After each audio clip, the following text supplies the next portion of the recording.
안녕하세요. 윤솔중3 내신 대비반을 담당하고 있는 이서연 선생님입니다.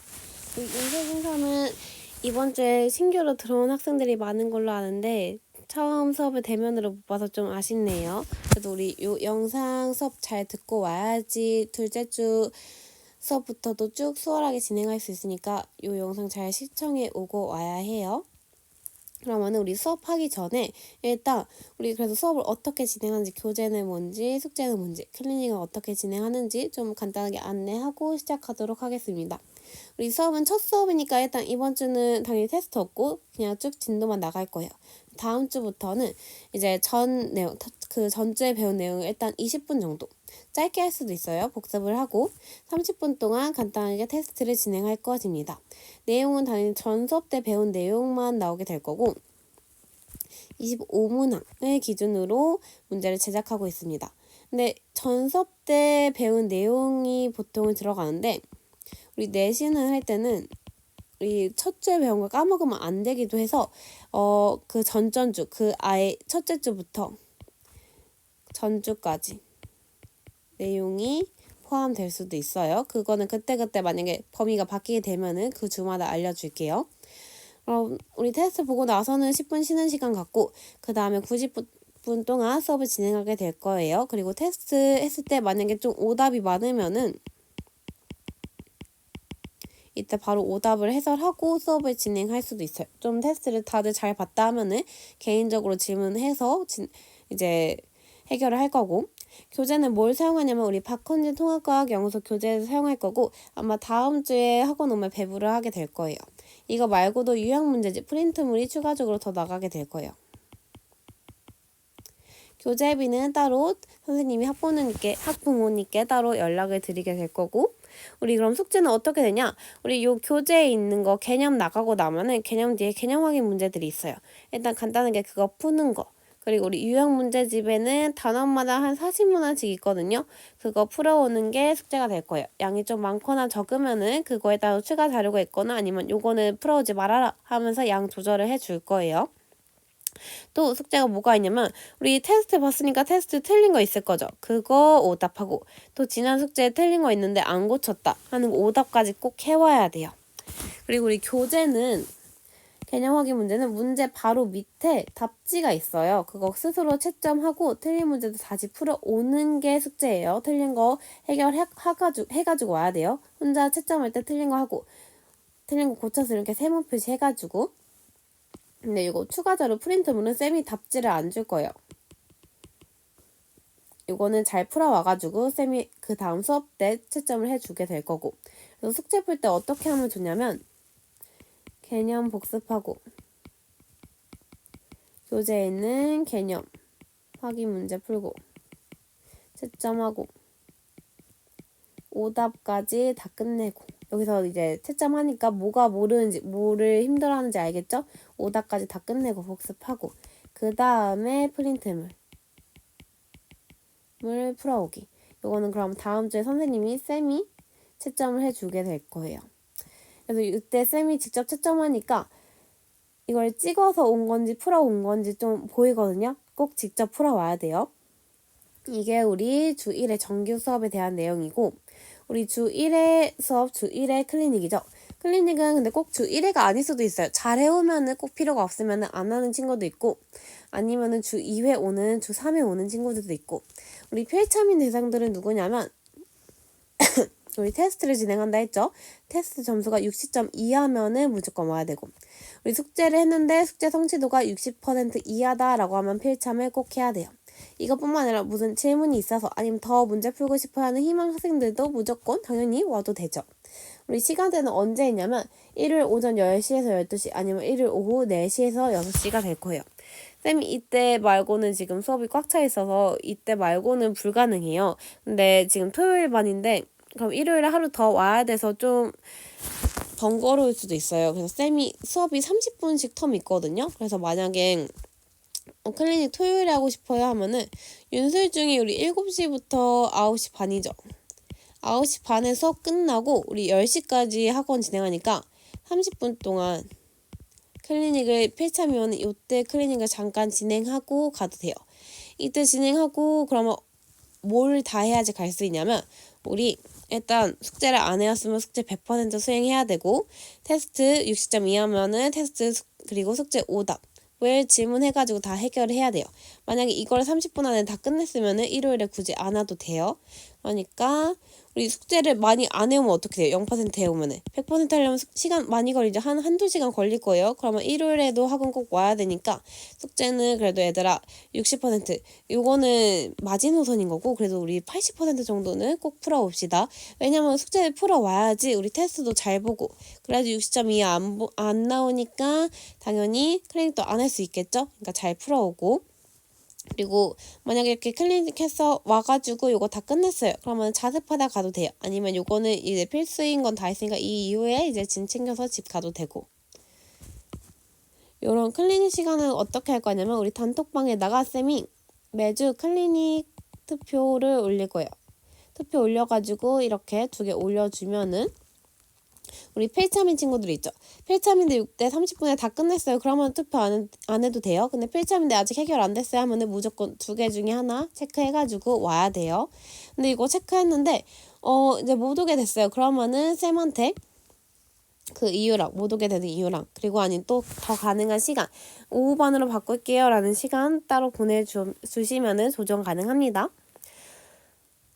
그리고 투표를 꼭 해야 되는 이유가 뭐냐면 다른 친구들이 다 오후로 투표했는데 나는 오전에 가야지 하고 투표를 안 했어요. 근데 투표 안 하면 쌤이 오는지 모르죠. 그러면은 강의실이 안 열린단 말이에요. 그래서 학원에 왔는데 선생님이 없을 수도 있고 아니 선생님은 있더라도 수업이 가능한 강의실이 없을 수도 있어요. 그러니까 무조건 클리닉 할 친구들은 자기 와야 되는 시간, 올 수 있는 시간은 무조건 투표를 미리미리 해놔야 돼요. 그리고 쌤이 우려되는 게 하나가 있는데 숙제 성취도 60% 이하면은 클리닉 필참이라고 해가지고 숙제를 막 객관식이니까 찍어오는 학생들이 있어요. 근데 찍어오면 쌤이 직접 채점한다 했죠. 쌤이 직접 채점을 해가지고 쌤이 이게 그냥 몰라서 틀린 건지 아니면은 찍어서 틀린 건지 다 눈에 보이거든요, 얘들아. 그래서 무조건 쌤이 그러면은 이걸 다 풀어왔다 해도 찍어서 풀어오면은 숙제 성취도에 포함을 시켜줄 수가 없어요. 그러니까 얘들아 꼭 풀어가지고 와야 돼요. 그리고 카톡이 안 되면은 선생님 전화번호 있으니까 여기다 문자하거나 전화를 줘도 되고 그러면은 우리 내신 동안 4주 동안 어떻게 진행할지 한번 수업 계획 한번 훑어볼게요. 일단 오늘은 OT하고 4-1 내용을 나가게 될 거예요. 우리 4단원 내용을 쭉 배우게 될 건데 그중에 4-1은 감각기관 내용으로 우리 뒤에서 볼 거지만 우리 눈, 코, 입, 귀 이런 기관들이 받아들이는 감각들 우리 시각, 후각, 촉각 아니면 청각이라고 하는 이런 감각들을 담당하는 감각기관에 대해서 배울 거예요. 그래서 감각기관의 구조의 이름 그리고 위치 그리고 기능 같은 애들을 암기해야 되거든요. 그래서 암기하는 게 많아가지고 이게 좀 내용이 복잡하진 않아요. 대신에 암기할 내용이 제일 많긴 해요. 그래서 얘를 우리 첫 주에 해가지고 얘를 외워오는 게 숙제가 될 거예요. 우리 4-2 그 다음 주에 순서대로 나가게 될 거고 우리 3주 차에는 별과 우주 새로운 단원 별 배우고 이때는 우주 배우고 그리고 우리 윤술준 기출해설은 직전 보강대 그리고 시간 되면 다른 학교 기출 모음집도 더 풀게 될 거예요. 만약에 진도를 조금 더 빨리 나가게 되면은 우리 윤술준 기출이 조금 더 당겨질 수도 있긴 해요. 이렇게 진행을 하게 될 거고 우리 오늘 수업은 어떻게 진행할 거냐면 쌤이 단톡방에다가 PDF 파일을 하나 올려줄 거예요. 여기 우리 교재 PDF고 요거를 프린트해서 보거나 아니면은 패드나 아이패드나 갤럭시 탭 있으면은 패드로 신청을 해도 돼요. 그 다음에 우리 오늘 진도 나갈 거는 방금 말했듯이 4-1 감각기관 얘는 암기가 중요해요. 그래서 얘네들 꼭 암기하는 게 첫 번째로 해야 될 일이고 오늘 영상 보고 그리고 우리 교재 뒤에 있는 거 교재 우리 진도 나가고 뒤에 쭉 문제 있거든요. 걔네들 문제 간단하니까 걔네들만 문제 한번 풀어보기 암기하고 암기 잘 했는지 문제 풀어보고 왜냐면 우리 다음 주에 백지 테스트 할 거니까 우리 백지 테스트 빈칸 뚫어가지고 구조 이름 쓰고 아니면 기능 쓰고 아니면 경로 쓰고 이런 거 할 거거든요. 그래서 암기해야 될 것들을 꼭 암기 잘 해와야지 테스트 볼 수 있어요. 이번 주는 그 프린트물 문제 푸는 건 없으니까 문제 양을 적어서 암기만 꼭 잘 해와야 돼요. 암기 잘 해오고. 요거는 계속 복습을 할 거예요. 안 까먹을 수 있도록. 그러면은 우리 이제 4-1 진도 한번 나가보도록 할게요. 우리 PDF로 받은 교재 2페이지 피면은 되고, 우리 감각기관에 대해서 배울 건데, 감각기관이란 뭐냐면 우리가 느끼는 오감이라고 부르는 것들이 있죠. 시각, 후각, 청각, 또 우리 입에서 느끼는 미각, 또 촉각이라는 게 있어요. 그럼 이런 감각들을 느끼는 우리 몸에 기관이 있을 거예요. 시각이면 눈이 담당할 거고, 후각이면 코가 담당할 거고, 청각이면 우리 귀가 담당을 하고 있고, 미각은 우리 혀가, 입에 있는 혀가 담당을 하고 있고, 우리 촉각은 그러면 우리 피부가 담당을 하고 있죠. 그래서 이런 감각들을 느끼고 인지를 하는 기관들을 우리가 감각기관이라 해줄 거예요. 여기서 중요한 거 뭐냐?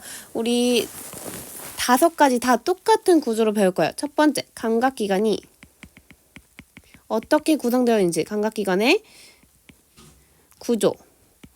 그래서 이런 구조를 우리 이런 그림을 보고 위치랑 그리고 이름이랑 기능을 백지 테스트 할 때 다 할 수 있어야 돼요. 요게 우리 요 단원에선 제일 중요한 거예요. 감각기관의 구조에서 위치를 알고 그 이름 알고 기능을 아는 것. 그러면은 그 다음에 뭐가 중요하냐? 이런 감각이 뇌로 어떻게 전달이 되는지, 이 전달 체계도 중요하고, 일단 제일 중요한 거는 이런 전달되는 그 순서를 아는 게 중요해요.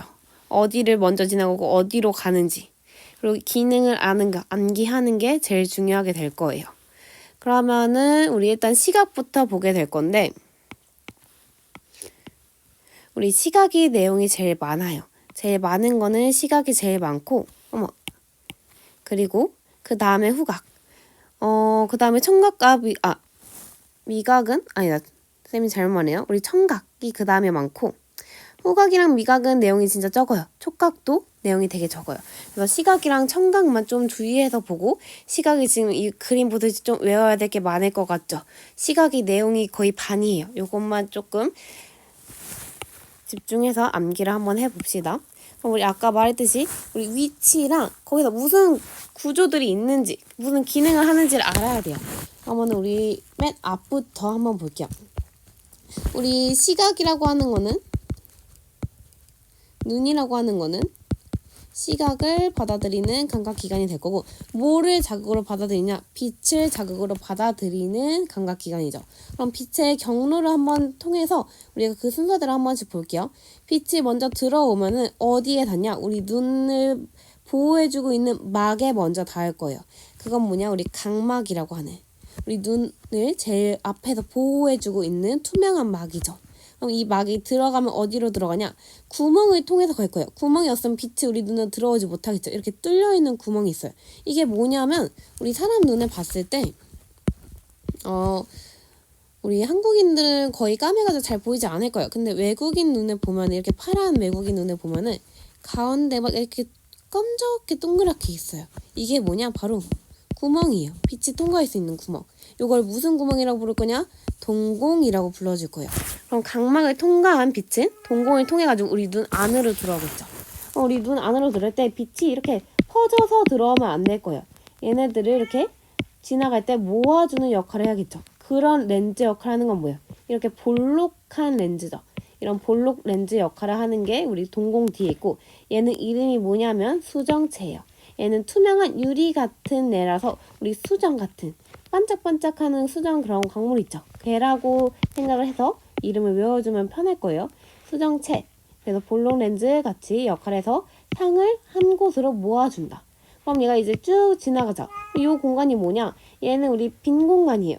아예 빈 공간은 아니고 어떤 물질이 있냐면 투명한 물질이 있어요. 얘가 하는 역할은 눈 속을 채우고, 우리 눈이 여기 아무것도 없으면 그냥 막 눌려 있겠죠. 그렇지 않고 우리 동그랗게 모양 유지할 수 있도록 해주는 역할을 해줘요. 얘도 투명하기 때문에 우리 유리같이 투명하자 해서 유리체, 수정체를 지나고 유리체를 지나서 애들이 한 곳이 모이게 되면은 이제 눈 뒤에 있는 요 막에 또 닿게 되겠죠. 이 막은 뭐라고 하냐면 망막이라고 할 거예요. 이 망막이 중요한 이유가 뭐냐면 시각세포가 존재를 해요. 이 시각세포가 하는 역할은 우리 빛이 자극으로 들어왔죠? 빛이 쭉 지금 시각세포까지 온 거예요. 얘가 빛을 이제 자극으로 받아들여요. 빛을 신호로 받아들이는 거예요.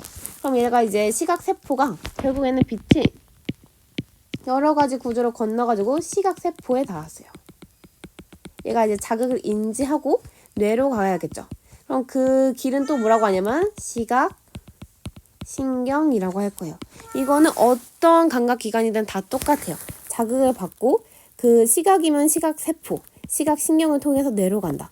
후각이면 후각세포, 후각신경을 통해서 뇌로 간다. 라고 하는 이 경로는 똑같으니까 우리 시각이면 시각세포, 시각신경, 뇌 이거는 외우기 편할 거예요. 그럼 이렇게 해서 지금 이렇게 보이는 거 있죠. 여기로 쭉 뇌로 이어지는 우리 길이라고 했어요. 시각신경들은 다 뇌로 통하는 길이다. 그럼 요 뇌는 무슨 뇌냐? 우리 감각을 담당하는 뇌는 다 대뇌예요. 제일 큰 뇌. 이렇게 우리 빛이 지나가는 구조는 이렇게 대표적으로 있고 나머지는 뭐냐? 얘네들도 각각 해주는 역할들이 있어요. 한번 보면은 맨 앞에서부터 볼까요? 우리 동공이 있어요. 우리 동공의 옆에 이렇게 생긴 근육들이 있어요. 얘는 뭐라고 하냐면 우리 홍채라고 해줘요. 홍채는 어디냐? 우리 눈 밖으로 봤을 때 외국인들이 이 파란 부분 있죠. 우리 한국인으로 하면 검정거나 갈색인 부분. 얘네들이 홍채예요. 얘네들이 해주는 역할은 뭐냐면 도넛이라고 생각하면 돼요. 뚱뚱한 도넛, 빵이 큰 도넛이면은 우리 구멍이 작겠죠. 얇은 도넛이면은 구멍이 클 거예요. 이렇게 홍채가 면적을 조절을 하면서 이 안에 구멍의 크기를 조절을 해주는 거예요. 그러면 우리 생각을 해봅시다. 왜 이런 역할을 하는지. 우리 빛이 어두울 때, 매우 어두울 때는 우리 빛이 많이 들어와야 되죠. 빛이 많이 들어와야 되면 빛이 들어오는 입구가 커야겠죠. 그래서 어두울 때는 빛이 많이 받기 위해서 이렇게 구멍이 커지게 될 거예요. 그럼 얘는 반대로 밝을 때 이렇게 동공의 크기가 바뀌는 거죠. 즉 홍채의 기능은 뭐냐면 동공의 크기를 조절을 해주는 역할을 한다. 그럼 그 뒤로 가서는 또 무슨 역할을 하냐? 우리 수정체가 있어요. 근데 수정체가 볼록 렌즈 역할을 한다 했죠. 근데 얘가 어쩔 때는 얇아야 되고 어떨 때는 두꺼워야 돼요. 볼록 렌즈가 우리 고정되어 있지 않고 계속 이제 원하는 만큼 상이 딱 여기 맺힐 수 있도록 그거에 맞춰서 볼록해지고 아니면 살짝 얇아지고 해줄 거예요. 그럼 얘도 얘를 조절해주는 애가 필요하겠죠? 우리 똑같이 근육이 요 옆에 붙어 있는데 얘는 뭐라고 하냐면 선모체라고 해줄 거예요. 그래서 우리 홍채랑 동공 세트, 수정체랑 선모체 이렇게 세트로 외워줘야 돼요. 선모체는 해주는 역할이 뭐냐면 두께를 조절을 해준다. 우리 얘가 이렇게 이쪽으로 확장이 되면은 얘가 눌리니까 두꺼워질 거고 반대로 선모체가 그러면 다시 이쪽으로 바깥쪽으로 빠지면은 얘가 이완돼 가지고 이렇게 얇아지겠죠. 그래서 얘네들의 기능이 여기서도 제일 중요해요. 그리고 또 뭐가 있냐? 우리 눈 딱 봤을 때 뭐가 있어요? 여기 흰자가 있죠. 흰자가 우리 뭐라고 부를 거냐면 여기 공막이라고 해줄 거예요. 요 공막, 제일 바깥쪽을 싸고 있는 막으로 흰자 위에 해당을 할 거예요. 그래서 이런 흰자는 공막이라고 앞으로 외워줘야 돼요. 그럼 나머지도 또 뭐가 있냐 한번 볼게요. 우리 눈을 보면은 눈 안에 우리 여기 그럼 빛이 들어오면은 그냥 여기도 밝아야 되는 거 아니에요 생각할 수 있는데 동공 안이 어둡죠. 그 이유는 우리 눈 안에 검은색 색소를 담당하는 애가 있어요. 그 검은색 색소를 담당하는 애는 우리 맥락막이라고 불러줄 거예요. 그리고 우리 망막에는 시각세포가 있다 했어요. 그러면 시각신경들이 모여있는 요 점을 우리가 뭐라고 할 거면 맹점이라고 할 거예요. 얘는 시각신경이 있기 때문에 시각세포가 있을 수 없어요. 시각세포가 없기 때문에 그 말은 뭐예요? 만약에 어떤 빛이 들어와서 망이 생기는데 망이 모이는데 여기 딱 맺혔어요. 그러면은 여기는 시각세포가 없죠. 그러면 이 빛이 자극을 받아들이지 못하죠. 그러면 결국 뇌로까지 지나가지 못하겠네요. 그래서 우리 맹점에 상이 맺히면은 우리가 보이지 않아요. 그래서 우리 눈이 안 보이는 사람들은 맹인이라고 하죠. 그걸 맞춰가지고 우리 맹 따가지고 그 점을 맹점이라고 한다. 우리 마지막 이제 뭐라고 하냐면 황반은 뭐냐면 맹점이랑 그 반대예요. 시각세포가 오히려 많이 있어요. 엄청 많이 있어요. 그래서 이곳에 상이 맺히면 엄청 선명하게 보인다. 그게 황반. 우리 정리를 한번 해볼게요. 우리 빛이 지나가는 곳을 기준으로 한번 쭉 보면은 빛은 처음으로 각막을 통과하게 될 거예요. 그 다음에 노란색이 잘 안 보이네요. 각막을 통과하게 될 거예요. 그 다음에 동공이라고 하는 구멍을 통과하게 되고 그 다음에 볼록 렌즈 역할을 하는 수정체를 지나가게 될 거예요. 세 번째로. 그 다음 빈 공간, 여기 유리물질로 이렇게 투명한 물질로 채워져 있는 유리체를 지나가게 되겠죠. 그 다음에는 얘네들이 이제 상이 맺히게 될 거예요. 어디 맺히냐? 우리 시각세포가 있는 망막에 맺힌다. 그럼 망막에 맺혔으면 시각세포를 타고 신경을 길로 지나가가지고 이제 대뇌로 도달을 하는 게 우리 빛이 지나가는 길이 될 거예요.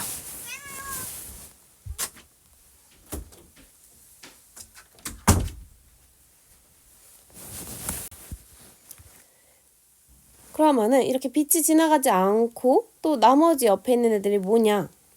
우리 중요한 거는 여기서는 이제 홍채랑 선무채.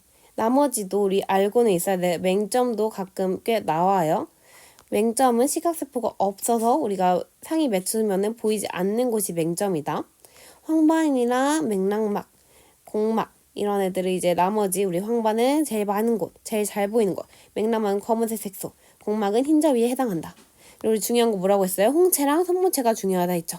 이 홍채가 하는 역할은 우리 동공을 크기를 조절하고 선무채는 수정체의 크기를 두께를 조절하기 때문에 얘네들이 중요하다 했어요. 그럼 어떻게 조절하는지 아까 간단하게 얘기했는데 한번 조금 더 자세하게 볼게요.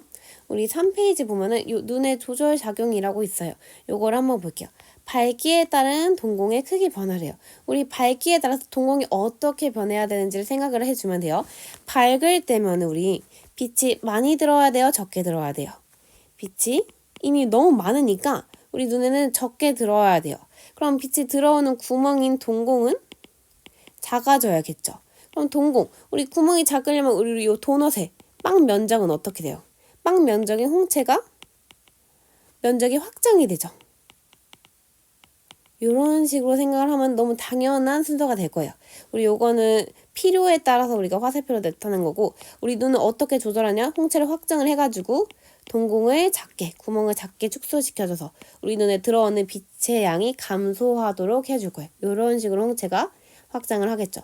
그럼 그 반대로 어두울 때는 빛이 우리가 많이 들어야지 잘 볼 수 있겠죠. 그럼 빛이 들어오는 구멍인 동공은 커져야 되고 그러면은 우리 구멍이 크니까 도넛은 어떻게 돼요? 도넛의 빵 사이즈는 축소되죠. 빵인 우리 홍채가 축소돼가지고 동공이 확장되고 빛이 많이 들어온다. 이렇게 동공이 커졌을 때. 그래서 이렇게 동공이 수축하는 거는 요 위로 가야지 구멍이 커지겠죠. 그래서 이 원리를 알고 있어야 돼요. 우리 가까운 곳을 볼 때는 수정체가 어떻게 돼야 되냐면 두꺼워져야 돼요. 우리 왜 그런지 우리 수정체 볼록 렌즈 역할을 한다 했죠? 볼록 렌즈 관점에서 한번 이거를 우리가 살펴볼게요. 우리 눈이 있어요. 그리고 우리 수정체가 있는데 우리 사람이 가까이 있을 때가 있고 사람이 멀리 있을 때가 있다 할게요. 근데 우리 빛은 우리 눈에 들어오는 건 이 사람한테 반사돼서 들어오는 거잖아요. 근데 우리 가까이 있을 때는 빛이 퍼져요. 빛이 왜 퍼지냐? 그건 우리 손전등 생각해볼까요? 우리 손전등을 빛 비쳤을 때 이렇게 쭉 퍼져가지고 점점 더 넓이가 커지는 거 본 적이 있죠. 그렇기 때문에 가까울 때는 빛들이 이렇게 직선으로 들어오는 게 아니라 이렇게 퍼져서 들어오게 될 거예요. 즉 우리가 한 점으로 모이기 위해서는 얘를 훨씬 더 많이 굴절을 시켜줘야 된다는 거죠. 많이 굴절을 시키기 위해서는 볼록 렌즈가 두꺼워야겠죠. 근데 반대로 멀리 있는 애는 빛이 이렇게 좀 퍼지면서 얘가 반사돼서 들어오다가 그 다음에 너무 멀리 있으면 이미 얘가 직선으로 바뀌게 돼요. 우리 이런 예시로는 대표적으로 태양이 있죠. 태양에서 우리 지구로 오는 빛이 이렇게 퍼진다고 표현을 안 해요.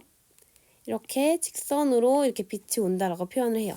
왜냐하면 너무 멀기 때문에 이미 얘네들이 초반에는 퍼지는데 그 이후부터는 직선 운동을 하기 때문에 우리 물체도 똑같이 멀리 있는 물체들은 거의 평행하게 이렇게 직선으로 들어오게 될 거예요.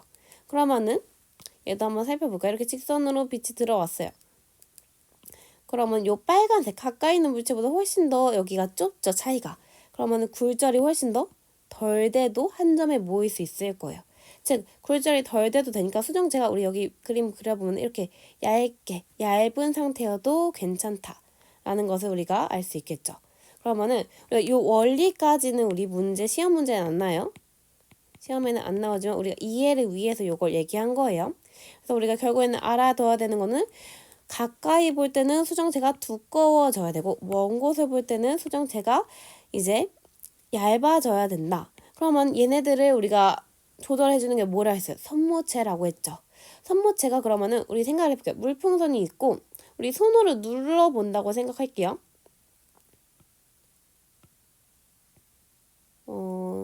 손을 그리기가 좀 어렵네요. 이렇게 손가락 2개라고 할게요. 그러면은 우리 얘를 두껍게 만들기 위해서는 손가락을 이렇게 이쪽으로 수축시켜줘야 돼요? 아니면은 이완시켜줘야 돼요? 그쵸? 수축을 시켜줘야지 얘가 더 눌리면서 더 두꺼워지겠죠. 그러면은 우리가 이때 선모체는 근육에는 똑같은 근육이니까 수축이라고 표현을 해줄 거예요. 그럼 우리 반대로 얇아지려면 이쪽 바깥쪽 방향으로 이완을 시켜줘야 됐죠. 근육을.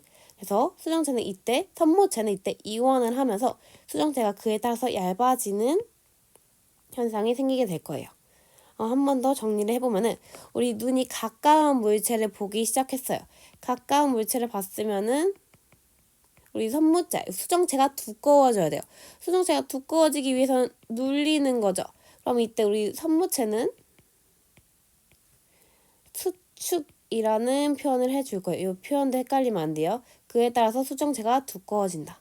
먼 곳에 있는 물체를 볼 때는 수정체가 얇아져야 돼요. 굴절이 크게 필요 없으니까 이미 멀리 있어서. 그럼 이때 우리 선모체는 우리 손으로 생각하면 우리 손을 놓아줘야겠죠. 점점 이완을 시켜줘야 될 거예요. 그에 따라서 수정체가 이렇게 얇아지게 되겠죠. 굴절이 얘는 굴절이 심할 거고 얘는 굴절이 되게 작게 굴절이 될 거예요. 그래서 우리 눈에서는 중요한 걸 3가지로 볼 수 있어요. 요렇게 우리 방금 봤던 눈의 구조, 위치, 이름, 기능은 우리 기본적으로 다 알아야 되는 거고 우리 눈에서는 또 요런 눈의 조절 작용 요거 시험 문제 무조건 한 문제는 무조건 나올 거예요. 요게 제일 중요하기 때문에. 그리고 우리 뭐가 중요하다고 했죠? 우리 시각이 눈으로 이제 눈이 아니라 우리 뇌로 가는 그 경로가 중요하다 했죠. 경로는 우리 아까 많이 했지만 다시 한번 살펴보면은 뭐를 자극으로 받아들이냐면 빛을 자극으로 받아들여서 각막 우리 제일 밖에 있는 우리 눈을 보호하는 각막을 지나가지고 우리 요 사이에 없지만 동공이라고 하는 구멍을 지나게 되겠죠. 그 다음에 볼록 렌즈인 수정체를 지나서 상이 모이게 되는데 모이게 될 동안 그 중간에 있는 투명한 물질들이 있는 곳을 유리체라고 한다 했고 그러면 어디 가냐면 요 끝에 있는 망막에 갈 거예요. 망막은 뭐가 있냐? 우리 제일 중요한 시각세포가 있고 그럼 시각신경을 통해서 귀를 통해서 뇌로 우리 감각이 뇌로 가게 되겠네요. 그래서 우리가 봤다라는 걸 이제 인지할 수 있는 거죠. 이게 시각의 성립. 그리고 또 중요한 거 하나만 더 있다 했어요. 맹점이라고 하는 것. 망막 중에서 우리 시각 신경이 모여 있는 곳이 있어요. 그게 점처럼 모여 있는데 거기에는 우리 시각 세포가 없다 했어요. 그리고 그곳은 시각 세포가 없으니까 당연히 우리가 상을 인지할 수 없겠죠. 그래서 요런 오른쪽 눈을 가리고 왼쪽 눈으로 병아리를 응시하다가 오른쪽 방향의 숫자를 차례대로 하나씩 이렇게 눈으로 이렇게 쭉 읽어봐요. 그럼 어느 순간 병아리 그림이 보이지 않을 때가 있어요. 그럼 보이지 않는데요. 있는데 그건 뭐예요? 얘가 우리 눈에 들어와서 상이 맺혔지만 어디 맺혔기 때문에 맹점에 맺혔기 때문에 우리가 뇌로 얘가 시각이 가지 않아서 우리가 안 보인다라고 인식을 한 거예요. 한번 쭉 해보다 보면 어느 순간에 딱 안 보이는 순간이 있을 거예요. 그거는 그 이유는 맹점 때문이다. 이것도 우리 시험에 가끔씩 나오기 때문에 맹점이라는 것, 그때는 우리 상이 보이지 않는다. 그 이유는 시각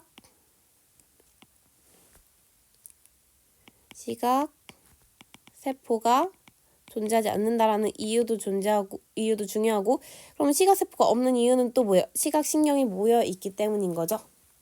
여기까지가 우리 눈에 대한 내용이 되었어요. 그러면은 우리 문제 한번 풀어볼게요. 1번 한번 풀어볼까요?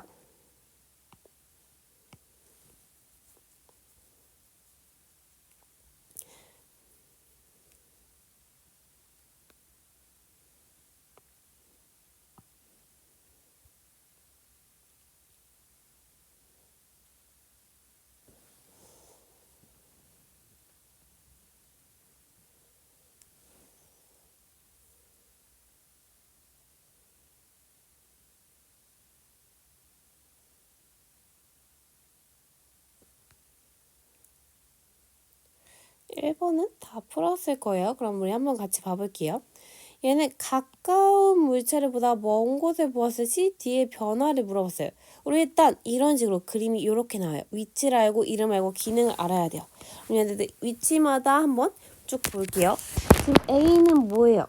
우리 여기 구멍을 조절해 주는 애네요. 우리 구멍은 지금 동공이 될 거고, 동공을 조절해 주는 애는 홍채가 되겠네요.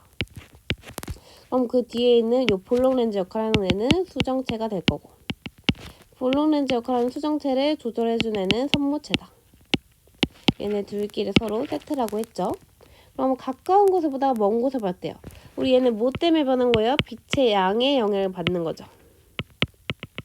얘는 물체의 거리에 영향을 받는다 했어요. 그럼 CD가 변하게 되겠네요. 어떻게 변하냐? 가까운 곳보다 먼 곳을 봤대요. 우리 먼 곳을 봤대요. 그럼 우리 C가 어떻게 변해야 돼요? C가 얇아져야겠죠.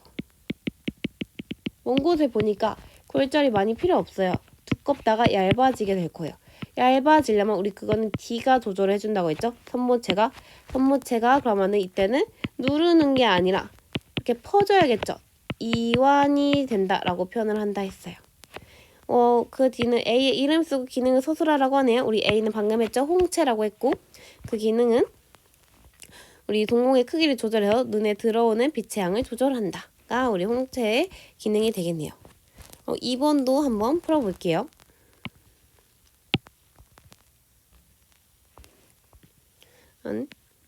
1분이면 다 풀겠죠?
네, 그러면은 우리 한번 같이 볼게요. 다 못 풀었으면 영상 멈추고 다 풀고 봐요. 얘도 우리 구조는 똑같네요. 우리 구멍인 동공. 그걸 조절해주고 있는 홍채. 그리고 볼록 렌즈 역할을 하고 있는 수정체. 그걸 또 조절하고 있는 선모체. 그러면은 우리 지금 1번이랑 2번이랑 똑같아요. 어두운 곳에서 밝은 곳으로 간다. 우리 2번만 한번 같이 봐볼게요. 그래서 우리 일단 어두운 곳에서 밝은 곳으로 갔대요. 빛의 양이 달라졌네요. 그리고 또 뭐가 달라지나? 멀리 있는 가까이, 앞자리에서 가까이보다 멀리 있는 친구를 봤대요. 거리도 변화하고 있고 빛의 양도 변하고 있어요. 그거에 따라서 한번 같이 볼까요? 어두운 곳보다 밝은 곳으로 나왔다는 것은, 그러면 우리 빛이 더 많이 들어와야 돼요? 적게 들어와야 돼요? 적게 들어야겠죠. 이때는 빛을 많이 얻어야 되니까 동공이 커야 되고, 이때는 동공 크기가 작아야 될 거예요. 동공 크기가 작아야 된다. 동공이 B죠. 그럼 B는 작아짐이 돼야 되는데, 그걸 조절하는 게 뭐라 했죠? 홍채 A라 했죠. 홍채는 그러면은 확 확장이 돼야겠죠. 구멍이 작은 도넛이잖아요. 빵은 확장이 될 거예요. 이번에 멀리 있는 친구를 본대요. 어쩌다 가까이서 보다가 가까이 볼 때 우리 수정체는 두껍고 멀리 있는 친구를 보면 수정체가 얇아지겠네요. 수정체는 지금 얇아지네요. C는 얇아짐. 그럼 C를 조절하는 건 D라고 했죠. 손무체가 그러면 어떻게 돼요? 눌러야 돼요? 퍼져야 돼요? 퍼져야 된다 했죠. 그러면은 수축이 아닌 이완이 된다 라고 표현을 해줘야겠네요. 이렇게 이 문제를 다 풀 줄 알아야 돼요. 원리를 이해하고 있고. 우리 3번도 한번 풀어볼게요. 이건 좀 시간 걸릴 수도 있어요. 2분 줄게요.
우리 이제 한번 같이 볼까요? 요거는 우리 똑같이 우리 성공의 크기와 수정체의 두께에 대한 걸 얘기하고 있어요. 근데 그걸 우리 시간에 따른 변화를 그래프로 나타냈네요. 우리 그래프 y축 값이 지금 동공, 수정체니까 요거 그대로 읽어주면 되겠죠. 0에서 t초 동안 동공의 크기는 어떻게 되고 있어요? 동공이 작아지고 있네요. 동공이 커졌다가 여기다 그려볼까요? 커졌다가 작아진다는 거는 빛이 그만큼 덜 들어와도 된다는 거죠. 빛이 동공이 큰 거는 어두울 때, 동공이 작아진다는 거는 밝은 곳이란 거니까 지금 요 상황 0에서 t초 동안은 어두운 곳에서 밝은 곳으로 가고 있다라는 걸 우리가 알 수 있겠네요. 그 이후에는 거의 변하지 않죠. 수정체도 지금 0에서 t초 동안 변하고 있어요. 근데 어떻게 변하나? 수정체가 얇아지고 있네요. 두꺼운 상태에서 얇아진. 그럼 이게 언제인지를 우리가 매칭시키면 되겠죠? 두꺼운 거는 가까운 거 볼 때. 얘는 먼 것을 볼 때. 그러면은 0에서 t초 동안 가까운 물체를 보다가 멀리 있는 물체를 보고 있다라고 해석을 할 수 있겠네요. 1번부터 3번까지 한번 보면은 0에서 t초 사이에 처음에 있던 곳보다 어두운 곳으로 이동하였다? 아니죠. 우리 밝은 곳으로 이동했다 했죠. 틀렸고 0에서 t초 사이에 선무체는 이완하였다. 우리 얇아지려면은 선무체는 이완인 것이죠. 맞는 말 하고 있네요. t초일 때 보고 있는 물체는 처음 보고 있던 물체보다 가까이 있다? 우리 멀어졌어요. t초일 때는. 틀렸죠? 얘는 맞는 것은 2번이 되겠네요. 모두 고르라고 했는데 맞는 건 하나밖에 없었네요.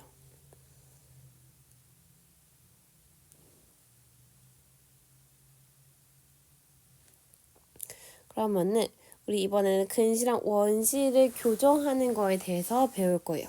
우리 눈이 좀 많다 했죠? 눈이 이게 마지막. 요것도 우리 네 번째로 눈에서 중요하네요. 근시 원시도 요거 시험에서 한 문제 정도 나올 수도 있어요. 요거 꼭 알고 있어야 돼요. 우리 어떻게 외우면 좋냐? 좀 암기하기 쉬운 방법을 알려드릴게요. 우리 일단 근시라는 건 뭐냐면 가까울 근자죠. 그럼 가까운 게 안 보이는 게 아니라 가까운 게 잘 보이는 거예요. 즉 근시는 멀리 있는 물체가 잘 보이지 않는 거예요. 그럼 얘네들의 원리를 한번 볼게요. 그럼 수정체랑 망막 사이의 거리가 정상보다 원인인데 얘는 우리 그림으로 한번 먼저 이해를 해볼까요? 가까운 게 잘 보인대요. 우리 그때 수정체는 어때요? 가까울 때 수정체가 두껍죠. 그러면은 수정체가 잘 두꺼워져요. 이때는 기능에 문제가 없어요. 기능에 문제가 없다. 근데 가까운 문제가 잘 보이는 게 동시에 멀리 있는 게 잘 안 보이는 거죠. 그러면은 얇아지는 게 잘 안 되는 거죠. 그러면은 우리 수정체가 얇아지려면 선무체가 무슨 기능이에요? 선무체가 이완을 해야 되는데 그 이완이라는 기능이 잘 안 되는 게 지금 근시인 거죠. 그러면은 우리 멀리 있는 물체를 보았을 때 어떻게 되나 볼게요. 우리 원래는 얘가 멀리 있을 때는 이완을 해야 되는데 이완이 되지 않고 두꺼운 거예요. 계속 멀리 있는 물체를 봤는데도. 그러면 우리 두꺼우면 어떻게 돼요? 얘가 이렇게 쭉 오는데 굴절이 심하게 되죠. 이완이 잘 안 돼요. 얘가 계속 그래서 두꺼운 상태인 거예요. 멀리 있는 걸 볼 때도. 그러면 굴절이 너무 심해요. 그럼 얘가 너무 굴절이 돼가지고 아예 이렇게 돼버리면 아예 꺾이게 되겠죠. 얘가 그리고 망막에 상이 맺히지 않고 앞에 맺히게 될 거예요. 그럼 얘를 교정하기 위해서 어떻게 돼요? 얘는 지금 뭐가 문제예요? 볼록 렌즈의 역할이 너무 강한 거죠. 요 역할만 지금 너무 잘 되고 있는 거예요. 그럼 요거 반대되는 렌즈를 우리가 요거 앞에다가 두면 되겠죠. 무슨 렌즈예요? 그게 오목 렌즈다. 그래서 오목 렌즈를 여기다 더 주면은 여기서 한번 퍼지고 들어오니까 굴절이 심하더라도 우리 망막에 잘 맺힐 수 있을 거예요. 요게 우리 원리인데 요거를 한번 외우기에는 어려울 거예요. 우리 일단 이름부터 어떻게 할 거냐면 우리 가까이 있는 게 잘 보이는 게 근시라고 해서 가까울 근자 또 뭐라고 생각하면 되냐면 막이 앞에 맺혀요. 망막보다. 그러면은 앞에 맺히잖아. 가깝잖아요. 그래서 가까울 근자 근시다 라고 생각을 해주면 돼요. 그런 다음에 우리가 이 그림을 보고 그러면 딱 봤을 때 그림이 보통 주어질 거예요. 앞에 있네 그리고 근시다 라고 파악을 하고 근시면 뭐가 잘 보여요? 가까운 게 잘 보고 멀리 있는 게 잘 안 보이는구나. 그럼 멀리 있는 게 잘 안 보이면은 얘가 선무체가 이완을 잘 안 하는구나 라는 식으로 문제를 쭉 풀어주면 되겠죠. 멀리 있는 게 잘 보이지 않대요. 그리고 가까이 있다는 거는 얘가 너무 굴절이 심한 거잖아요. 그럼 그거랑 반대되는 오목 렌즈로 교정을 해야 되는구나. 교정하는 방법도 제일 중요해요. 이런 식으로 우리가 암기를 해주면은 조금 수월하게 할 수 있을 거예요. 그럼 요런 게 그래서 왜 이런 근시가 생기냐? 우리 두 가지 원인이 있어요. 크게. 일단 수정체랑 망막 사이가 정상보다 먼 거예요. 원래 정상이 이렇게 생긴 건데 그거보다 멀리 있는 상황. 아니면은 얘가 원래 이렇게 동그랗게 이쁘게 되어 있었는데 얘가 눌린 거예요. 눌려가지고 멀리 간 상황. 이런 상황이 있을 수 있겠죠. 그럴 때가 우리 정상거리보다 멀다. 아니면 우리 방금 말했듯이 수정체를 조절하는 선무체의 이완 기능이 지금 고장이 난 거죠. 그래서 얘가 계속 수정체가 두꺼운 상태를 유지하는 그런 게 원인이 될 수 있겠죠. 크게 여기 한 가지밖에 없지만 요 두 번째 원인도 알고 있어야 돼요. 그래서 먼 곳에 볼 땐 상이 앞에 맺힌다. 앞에 맺히니까 근시라고 외우기로 했죠. 그러면은 우리 한번 좀 일상생활에 연결을 지어볼까요? 우리 안경 쓰는 친구들 많을 거예요. 안경 쓰는 친구들은 보통 우리 원시보다는 근시예요.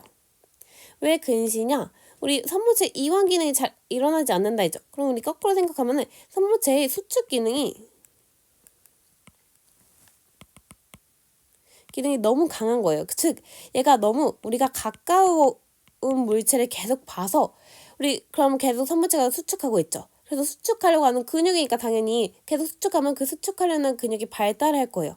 그래서 우리가 보통 어른들이 책 가까이 보지 말아라, TV 멀리서 보아라 하는 이유가 이것 때문이에요. 가까이서 보면은 우리 수축 때문에 선물체 이완 기능이 약화될 거고, 그러면은 얘가 계속 두껍게, 수정체가 두껍게 유지되니까 근시가 올 수 있다. 그래서 우리 이런 것까지 알아두면은 조금 일상생활이랑 맞출 수 있을 거예요. 우리 그 반대되는 게 그 반대되는 게 우리 반대로 원시가 될 거예요. 얘는 멀 원자 써가지고. 그럼 먼 게 잘 보인다는 거겠죠? 그러면 가까운 걸 잘 못 보는 거니까. 어떤 기능을 잘 못하는 거예요. 얘가 두꺼워져야 되는데 두꺼워지지 못하는 거죠. 선무체의 이완이 아니라 두꺼워지는 거니까 수축 기능이 지금 역할을 못하고 있는 거예요. 얘는 계속 얇고 얘는 계속 두꺼운 거예요. 그럼 우리 가까운 물체를 볼 때 어떻게 상이 맺히나 한번 생각을 해볼게요.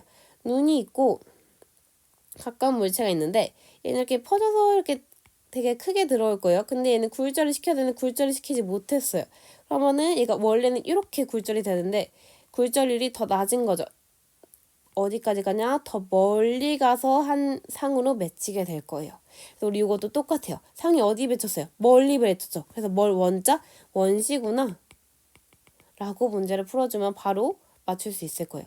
그럼 얘는 지금 얇은 거니까 우리 수정체의 볼록 렌즈 역할이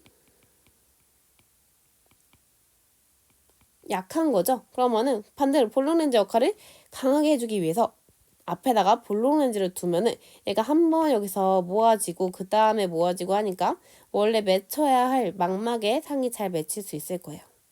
원인도 우리 방금 근시랑 정반대가 될 거예요. 얘는 우리 첫 번째 똑같이 맞출까요? 첫 번째 수정체랑 망막 사이가 원래는 여기가 정상인데 얘는 그럼 앞뒤로 눌려가지고 여기 이렇게 망막과 요 거리가 가까워진 거예요.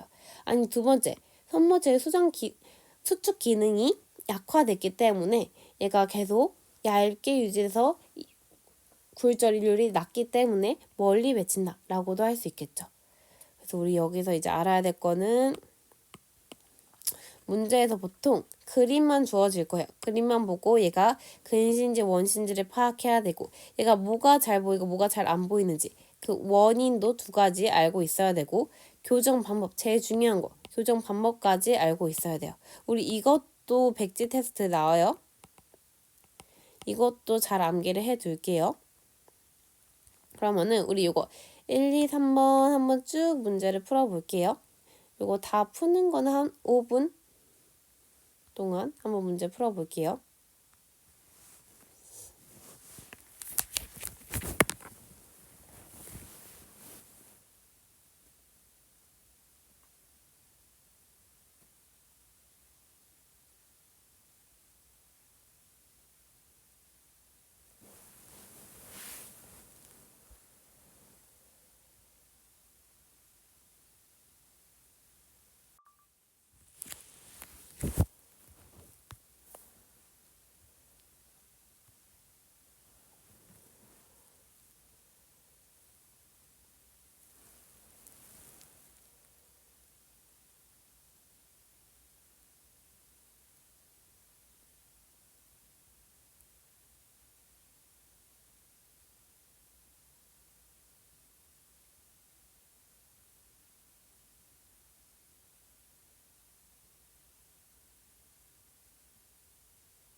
얘들아, 이제 우리 1번부터 한번 같이 봐볼게요. 우리 그림은 근시랑 원시를 순서 없이 나타낸 거래요. 이렇게 그림이 나왔을 때 얘가 뭐 먼 게 잘 안 보이는 건지 가까운 게 잘 안 보이는지 복잡하게 생각할 필요 없이 멀리 배쳤으니까 우리 뭘 원자 써서 얘는 원시구나. 가까이 배쳤으니까 얘는 근시구나 라고 이렇게 먼저 맞춰주면은 그 다음부터 풀기 쉬울 거예요. 우리 가랑 나는 각각 근시와 원시 중에 어떤 눈이 이상하게 해당되는지 1번은 지금 풀었네요. 오목 렌즈로 빛을 퍼뜨려야 되는 거. 우리 일단 봅시다. 얘는 지금 너무 굴절이 과한 거네요. 볼록 렌즈 역할이 과한 거죠. 여기다가 우리가 오목 렌즈를 둬야겠네요. 얘는 지금 볼록 렌즈 역할을 잘 못하고 있어요. 여기까지 잘 오지도 않아요. 그럼 볼록 렌즈를 앞에다 둬가지고 얘를 한번 굴절 쌤이 반대로 하고 있었네요. 죄송해요.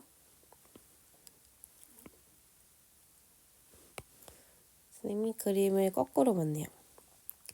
얘가 지금 멀리 배치인 거죠. 너무 굴절이 안 돼가지고 멀리까지 간 거예요. 그럼 얘가 앞까지 오려면은 여기다가 우리가 볼록 렌즈를 둬가지고 한번 굴절이 되고 또 굴절이 돼서 막에 상이 맺힐 수 있게 해줘야 되고 얘가 지금 굴절이 강해가지고 앞에 맺힌 거네요. 그러면 볼록 렌즈 역할에 반대되는 오목 렌즈 역할을 해줘가지고 얘가 요 뒤에까지 맺힐 수 있게 만들어줘야겠네요. 오목 렌즈 우리 근시에 해당하는 나이다 라는 거 볼 수 있겠네요. 가까이 있는 물체가 잘 안 보이는 거. 그럼 멀리 있는 게 잘 보이는 거죠. 멀리 있는 게 잘 보이니까 원시가 되겠네요. 원시는 지금 가라고 우리가 판단했고 먼 곳을 볼 때 상이 망막 앞에 맺히는 거. 우리 그림만 봐도 바로 알 수 있어요. 망막 앞에 맺히는 거 나. 그리고 근시는 이렇게 나오는 건 뭐예요? 가까이 볼 때는 정상 저기예요. 근데 멀리 있는 게 잘 안 보이는 거죠. 멀리 볼 때 상이 앞에 맺히는 거. 근시 나. 수정체랑 망막 사이가 거리보다 정상보다 가까운 눈의 기호를 쓰세요. 우리 이런 건 어떻게 하면 되냐면 이렇게 정상이라고 이렇게 생각을 해둬요. 그리고 근데 거리가 가까운 거래요. 그럼 요거보다 가까울 때 상이 어떻게 돼요? 뒤로 빠지죠. 그러면은 원시가 된다라는 거 그림 그려서 바로 찾을 수 있을 거예요. 그러면 원시니까 우리 가가 되겠네요. 2번도 한번 풀어볼게요. 그러면 눈의 이상을 나타낸 거래. 우리 근시 원시 가까이 있으니까 근시가 되겠네요. 원시 다 틀렸고 우리 근시면 얘 지금 너무 볼록 렌즈 강해요. 그러면은 오목 렌즈로 우리가 교정을 해줘야겠네요. 오목 렌즈로 교정한다. 맞는 말이네요. 상이 앞에 맺힌 거죠. 가까운 곳에 물체가 잘 보이지 않는 게 아니라 근시면 가까울 근자니까 가까운 게 잘 보이는 거라 했죠. 수정체랑 망막 사이가 정상보다 가까울 때 나타난다. 정상일 때 이렇게 딱 막에 맺힌다고 하면은 정상보다 가까우면 어떻게 돼요? 요거랑 가까우면은 앞으로 이렇게 당겨지겠죠. 망이 그러면 뒤에 맺히는 원시 그림이 그려지네요. 얘는 근시니까 알맞지 않은 거죠. 옳은 것은 2번. 우리 3번 한번 보면은 그림은 시력에 이상이 있는 눈에 상이 맺힌 모습을 나타낸 것이래요. 이와 같은 눈을 교정하기 위해서 사용하는 렌즈의 종류. 일단 얘 뭐예요? 멀리 맺혔으니까 원시네요. 그러면은 얘는 지금 볼록 렌즈 역할이 약한 거죠. 멀리까지 굴절했으니까 앞에 볼록 렌즈를 하나 더 줘야 되겠네요. 볼록 렌즈. 이와 같은 눈의 이상이 나타나는 원인을 우리 거리에 대해서 관련 지어달래요. 우리 정상을 한번 그려보면 여기 딱 망에 있어야겠죠. 상이 맺히는 곳에. 그럼 얘가 지금 정상보다 거리가 가까운 거죠. 정상보다 거리가 가깝다. 가 정답이 되겠네요. 여기까지 하면은 우리 눈은 이제 다 끝났어요. 눈이 내용이 많아요. 나머지는 이제 좀 쉬워요. 우리 귀도 지금 딱 봤을 때 좀 많아 보이는데 얘네들은 많지 않아요. 귀는 좀 특이한 게 뭐냐면 감각이 우리 청각 말고 하나 더 있어요. 평형 감각이라고. 그래서 우리 일단 우리 청각부터 한번 같이 살펴볼 거예요. 얘도 마찬가지로 뭐가 중요하냐면 우리 구조, 위치, 이름, 기능 을 알고 있는 게 일단은 중요해요. 그리고 우리 귀에선 특별한 건 뭐가 중요하냐? 청각이냐? VS로 해볼까요? 청각이냐? 평형 감각이냐? 요거를 구별하는 게 또 중요하게 될 거예요. 우리 청각 먼저 한번 같이 살펴보면은 일단 얘는 어떤 애를 자극으로 받아들여요? 우리 소리를 자극으로 받아들이죠. 소리가 이게 어떻게 들어오냐? 우리 귀 만져지는 쪽, 얘 이렇게 바퀴처럼 둥글게 생겼죠. 그래서 귓바퀴라고 해줄 거예요. 얘는 진짜 생긴 대로 이름이 붙었어요. 좀 쉬워요. 그래서 소리를 모아주는 역할을 하게 되겠죠. 이렇게 깔때기처럼 모아서 그러면 우리 안쪽으로 가는 통로가 있을 거예요. 통로를 웨이도라고 해줄 거예요. 갔으면 이제 뭐가 있냐? 우리 안에 제일 많이 들어봤죠. 고막이 있을 거예요. 고막은 제 말 그대로 얇은 막이에요. 막. 얘가 해주는 역할은 뭐냐면 이제 소리를 막이니까 우리 소리가 닿으니까 막 진동을 할 거예요. 진동으로 바꿔줘요. 그럼 이제 그 진동을 어떻게 해줘요? 얘가 너무 작은 소리도 우리 속삭여도 잘 들을 수 있죠. 작은 소리도 얘가 작게 진동해도 그 뒤에 증폭시켜주는 애가 있어요. 요 뒤에 보면은 뼈가 있는데 얘도 진짜 말 그대로 고막보다 안에 있죠. 귀 안에 있죠. 귀 속에. 그래서 귀 속 뼈라고 해줄 거예요. 이제 얘가 그 진동을 고막이 이제 만들어진 진동을 증폭시켜주는 역할을 해줄 거예요. 이제 그러면 진동까지 증폭했어요. 그럼 이제 우리가 세포가 자극을 받아들여야 되죠. 그럼 우리 청각세포가 어디 있냐? 요 뒤에 보는 여러 가지 기관이 있지만 그 중에서 달팽이처럼 생긴 구조가 있어요. 걔를 말 그대로 달팽이관이라고 할 거고 여기에는 진동, 즉 소리를 자극으로 받아들이는 청각세포가 있어요. 우리 청각세포 왔으면 이제 또 똑같이 아까 시각이랑 똑같이 세포, 신경, 그리고 대뇌로 이어지게 될 거예요. 그래서 청각신경이 이렇게 지금 달팽이관 위에 있는 게 청각신경이 되겠네요. 지금 얘네들이 우리 청각에 관련된 애들. 그럼 우리 평형감각은 뭐냐? 우리 말 그대로 우리가 똑바로 서 있을 수 있고 우리가 회전을 하면 회전을 한다는 걸 느끼고 눈을 감아도 몸을 기울여 보세요. 기울어진다는 걸 느낄 수 있죠. 우리가 눈으로 느끼는 게 아닌 거예요. 어디서 느끼냐? 귀 속에 있는 애들이 느껴요. 얘네들은 크게 두 가지가 있어요. 이렇게 맨 위에 보면은 자 고리처럼 생겼어요. 근데 이렇게 한 고리가 아니라 반고리들이 이렇게 뭉쳐 있어요. 그래서 말 그대로 반고리간이 우리 고리니까 회전을 한다라고 생각을 해줘요. 회전을 감지하게 될 거예요. 우리 그리고 나머지는 그 밑에 달팽이관이랑 그 반고리간 사이에 있는 곳이 전정기관. 얘만 조금 생긴 거랑 다르게 이름이 붙어 있거든요. 얘만 암기를 한번 합시다. 정정기관. 얘는 뭘 하냐? 우리 기울어짐을 담당할 거예요. 얘들을 통틀어서 우리 평형 감각을 담당한다라고 해줄 거고 얘도 이제 자극을 받아들였으니까 그러면은 신경을 타고 우리 뇌로 가야겠죠? 얘도 그래서 똑같이 평형 감각 신경을 타고 얘는 그럼 평형 감각 신경은 달팽이관에 연결되어 있지 않고 이렇게 반고리관이랑 정정기관에 연결이 되어 있겠죠? 얘도 똑같이 뇌로 가게 될 거예요. 근데 하나가 더 있어요. 얘는 뭐냐면 우리 비행기 타본 친구들은 한번 경험해 본 적이 있을 거예요. 비행기 타고 높게 올라가면은 우리 기압이 낮아지죠. 그거에 따라서 우리 귀가 먹먹해져요. 그 이유는 뭐냐면 귀에서 우리 밖에 대기압이랑 우리 몸속 안이랑 기압을 같게 조절을 해주는 역할을 하는 애가 있어요. 그게 뭐냐 이렇게 뚫려 있어요. 뚫려 있는 애. 귀인두관이라고 하는 관이 하나 있고 얘가 아까 말했듯이 압력을 조절해주는 기능을 한다. 이렇게 크게 세 가지로 나눠가지고 외워줘야지 우리 귀는 요거 구별하는 문제가 가끔 잘 나와요. 우리 이제 뭘 할 거냐면 청각의 요 경로를 한번 순서대로 한번 다시 볼게요. 뭘 자극으로 받아들이냐? 소리를 자극으로 받아들이고 귓바퀴에 의려가지고 얘가 해주는 기능은 소리를 모아주고 웨이도를 통해서 쭉 갈 수 있겠죠? 그리고 고막 얘가 좀 하는 역할이 중요하다 했어요. 소리를 이제 진동으로 바꿔주는 역할이 고막, 얇은 막. 그리고 말 그대로 귀 안쪽에 있는 귀 속 뼈에서는 얘를 증폭시켜주고 그러면 이제 우리 청각세포로 가고 청각신경을 통해서 뇌로 가면 되겠죠. 청각세포는 어디 있냐? 우리 달팽이처럼 생긴 달팽이관에 청각세포가 있다. 우리 이런 세포가 존재하는 것도 따로 정리해서 외워줘야 돼요.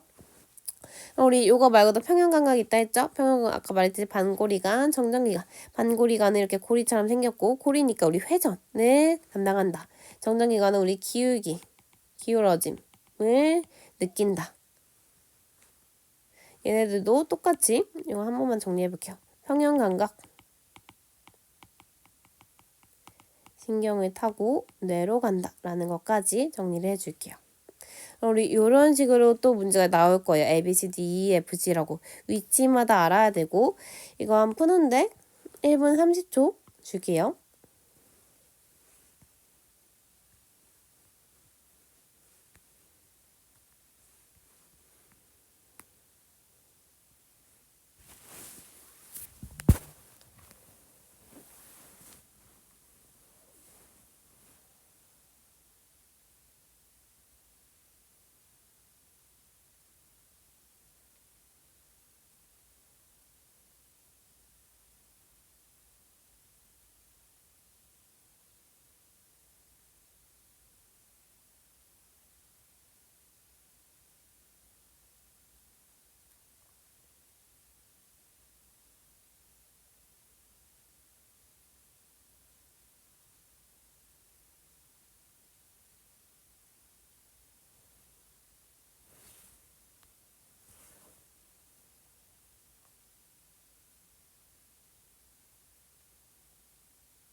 아이고 시작 버튼이 안 눌렸는데 내가 이제 거의 다 풀었죠? 우리 한번 같이 봐볼게요. 우리 일단 A, B, C, D, E, F, G부터 이름 맞춰볼게요.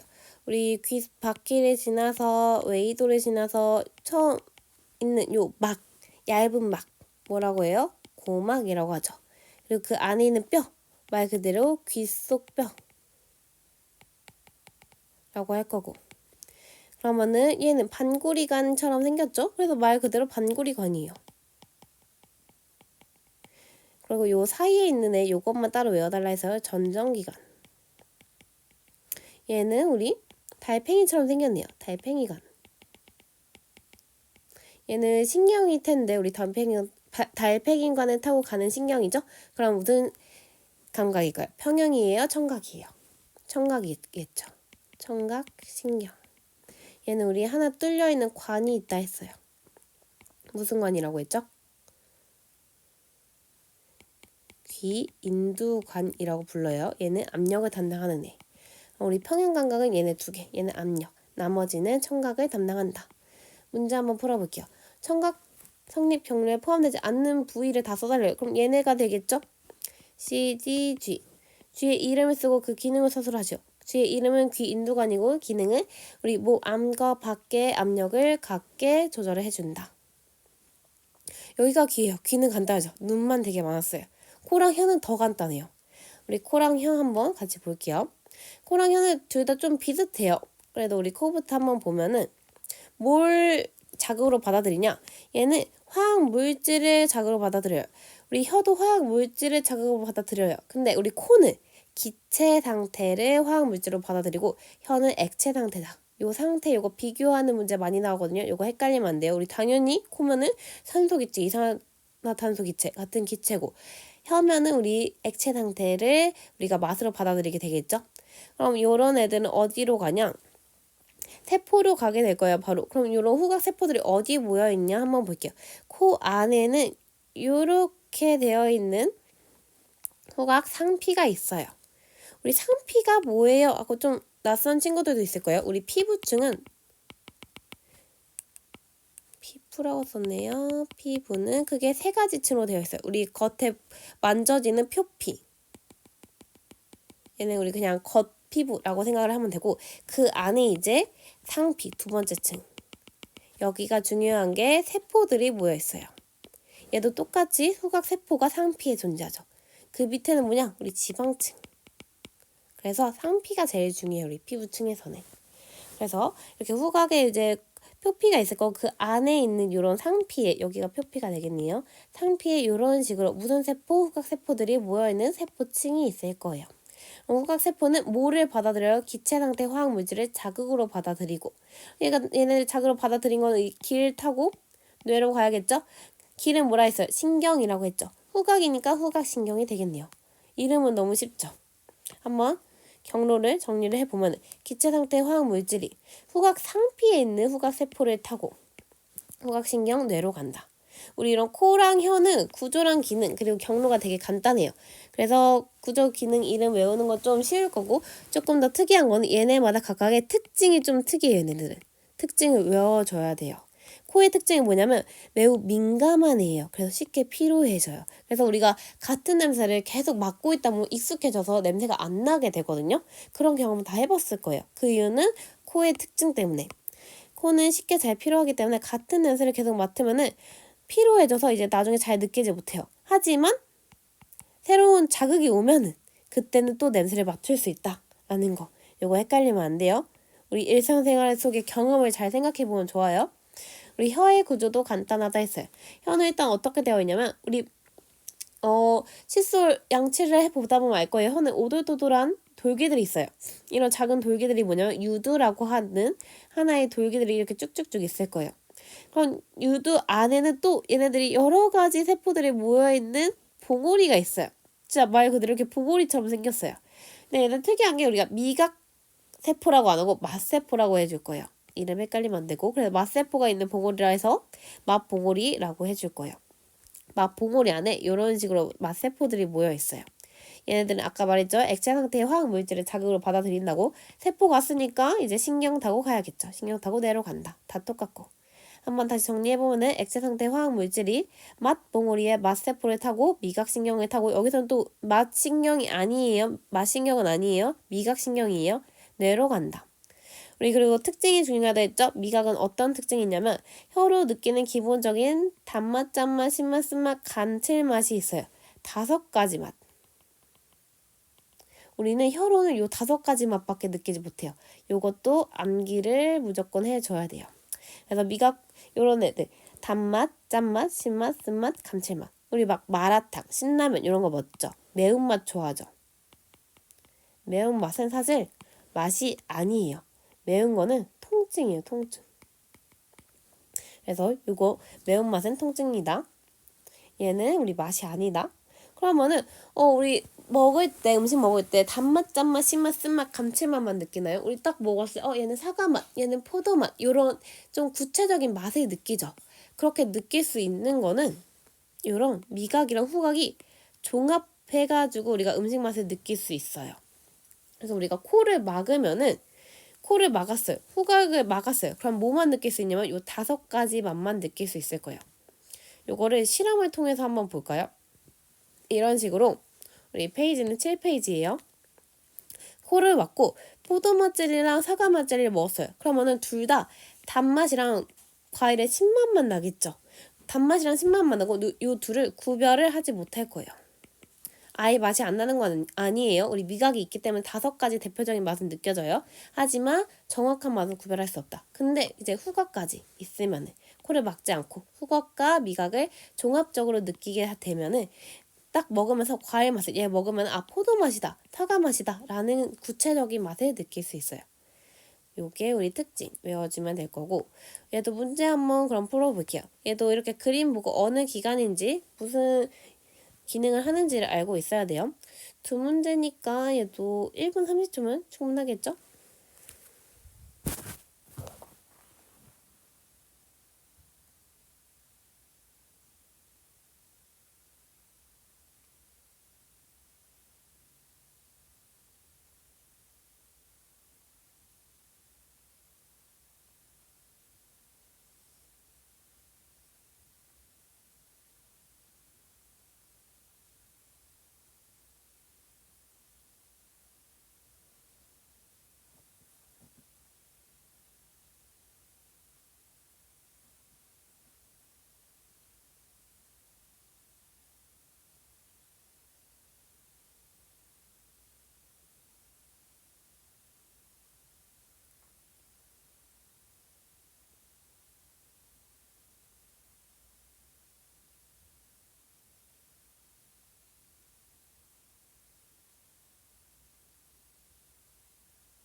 얘들아 이제 거의 다 풀었죠?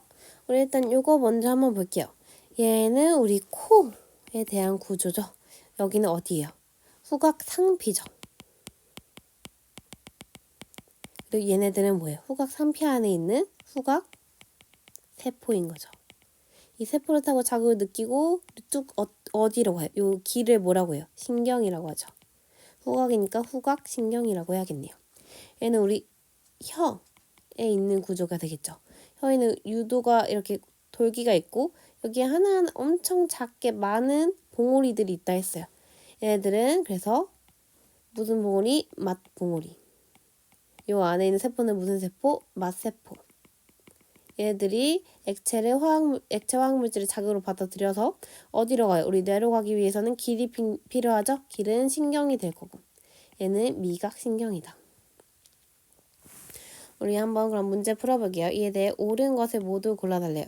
A는 맛봉오리에 있고 아니죠. 후각 상피에 있죠. A는 우리 코는 기체 상태의 화학물질을 자극으로 받아들인다. 맞는 말하고 있네요. B와 C는 각각 A와 D에서부터 받아들인 자극을 뇌로 전달한다. B랑 C, B 신경, C도 신경, A랑 D 세포에서 받아들인 자극을 신경을 타고 뇌로 전달한다. 얘도 맞는 말이네요. 얘는 2번, 3번이 정답. 이에 대해 옳은 것을 모두 골라 달래요. A는 우리 방금 뭐라 했어요? 후각세포 맞네요. B는 후각신경 맞는 말 하고 있네요. A랑 D는 같은 종류의 자극을 받아들인다. A와 D는 후각세포랑 맛세포네요. 화학 물질을 받아들이지만 A는 뭐예요? 기체. D는 뭐예요? 우리 혀에서는 액체. 상태죠? 서로 같은 종류가 아니에요. 틀렸어요. C와 D에서 받아들인 자극은 뇌로 전달한다. C는 D에서 받아들인 자극을 뇌로 전달한다. 전달하는 역할은 우리 시각 신경이니까 맞는 말 하고 있네요. D는 지금 어디에 우리 혀에 있네요. 맛봉우리에 있다. 얘도 맞는 말 하고 있네요. 1번, 3번, 4번이 그래서 정답.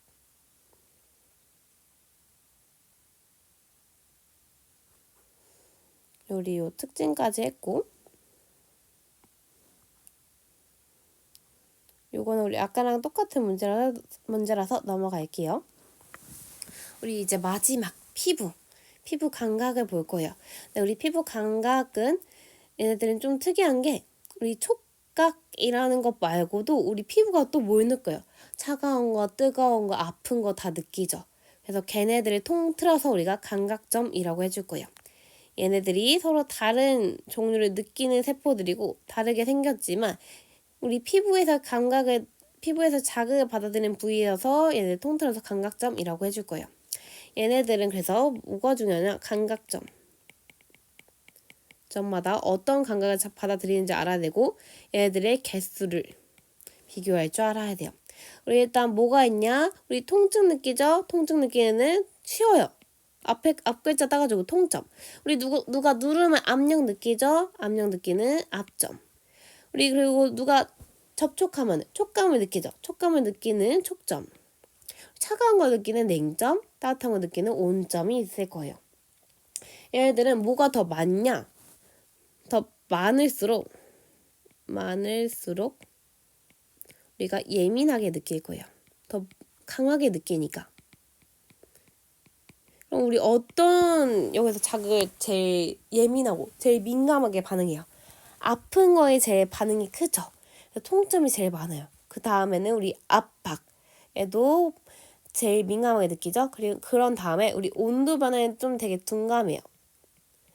쌤 저는 좀 많이 더위를 타요. 좀 많이 추위를 타요. 그거는 그냥 개개인의 조금의 차이인 거고 그러더라도 우리가 다른 촉감 그리고 압력 그리고 통증을 느끼는 거에 비해서 온도 변화는 우리가 좀 둔하게 느껴요. 그래서 냉점이랑 온점이 제일 적고 그 중에서도 우리가 좀 차가움을 조금 더 활짝 하고 눌러죠. 우리 차가운 거 닿으면은 차가운 거에 조금 더 민감하게 반응을 할 거예요. 요 순서를 다 나열할 줄 알아야 돼요. 요것도 우리 백지 테스트에 나오게 될 거예요. 요 순서 외우는 거. 그러면은 다른 특징들도 한 번씩 봅시다. 이런 감각점이 분포하는 정도는 몸의 부위에 따라서 달라요. 그래서 우리 한번 차가운 물체 대보세요. 뭐 손, 등 이런 데 막 민감할 수도 있고 안 민감할 수도 있고. 근데 막 약간 팔 안쪽 되게 예민한 그런 피부 있죠. 거기다 차가운 거 되면 훨씬 더 차갑게 느껴지거든요. 그건 뭐예요? 그쪽 피부에 냉점이 더 많기 때문에 차가운 거를 더 우리가 민감하게 느끼는 거죠. 그래서 그 분포하는 정도는 우리 몸 부위에 따라 다르고 같은 부위더라도 감각점의 종류에 따라서 분포하는 개수의 차이가 있어요. 요거는 그럼 선생님 요 개수는 뭘 나타내는 거예요? 우리 몸 전체에 분포하고 있는 비율을 나타낸 거고 한 부위에 어떤 애가 많을 수도 있고 어떤 애는 아예 없을 수도 있어요. 그래서 특정 감각점이 많은 부위는 그 감각점을 받아들이는 자극에 더 예민하게 될 거예요. 이거는 우리 몸의 부위에 따라서 우리가 감각을 느끼는 정도가 다른 이유가 되겠죠. 일반적으로는 우리 통점이 어느 부위든 제일 많이 분포하긴 해요. 우리 몸에서 제일 많기도 하고. 요 개수를 잘 외워줘야 되고. 그럼 얘네들은 우리 어떻게 성립이 되냐? 뭘 자극을 받아들여요? 자극은 여러 가지가 있죠. 통증, 압력, 촉감, 차가움, 따뜻함이라고 하는 5가지의 대표적인 자극들을 받아들이면 뭐가 받아들이나 우리 피부의 감각점이 받아들이게 될 거예요. 우리 요 그림 보고 알 수도 있었겠지만 감각점이 사실은 우리 세포예요. 세포. 얘네들이 그래서 세포로서 자극을 받아들이고 세포 왔으니까 우리 신경을 타고 무슨 신경? 감각신경을 타고 뇌로 가게 되겠네요. 우리 이것도 문제 한번 풀어볼게요. 11번. 1분 주면 되겠죠?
얘들아 이제 거의 다 풀었죠?